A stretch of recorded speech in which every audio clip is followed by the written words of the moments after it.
Photoshop Composite Images, how to color match.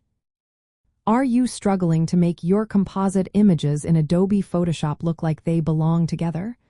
Color matching is a key step in achieving that seamless look. Let's break down how to do it effectively. First, you need to choose a reference layer. This is the main image or background that you want other layers to match. It will guide your color adjustments. Next, use adjustment layers. These layers, like curves, levels, or hue saturation, allow you to tweak colors without permanently changing your original images. This flexibility is essential for creating a polished composite. Now let's talk about the Match Color command. You can find this feature under Image, then Adjustments, and finally Match Color. It samples color data from your reference layer and applies it to the layer you want to adjust.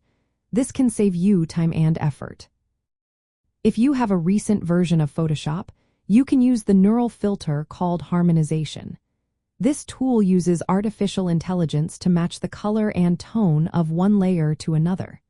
Simply select your target layer and specify the reference layer, and Photoshop will do the rest. For those who prefer manual methods, there are some techniques you can use.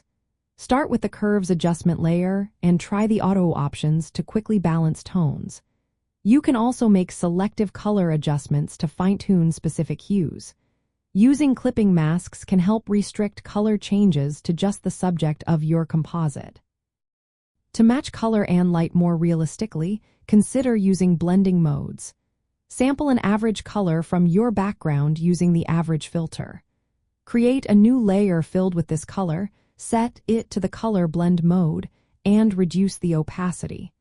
This technique can help harmonize skin tones or clothing colors. Another tip is to duplicate and blur the background layer using Gaussian blur. Place this blurred layer above your subject layer, set it to soft light blend mode at a low opacity, and clip it to the subject. This simulates ambient light and color reflections, making your composite look more natural. For added realism, adjust luminosity, hue, and saturation to match the overall scene. You can also add rim lighting or subtle noise to blend edges and textures better. Always check the perspective and scale to ensure that all elements fit together naturally. By combining these methods, you can achieve seamless color matching in your composites. This will make your final image appear unified and realistic. Using adjustment layers and blending modes allows for flexible and non-destructive editing, which is ideal for mastering Adobe Photoshop fundamentals in creating composite images.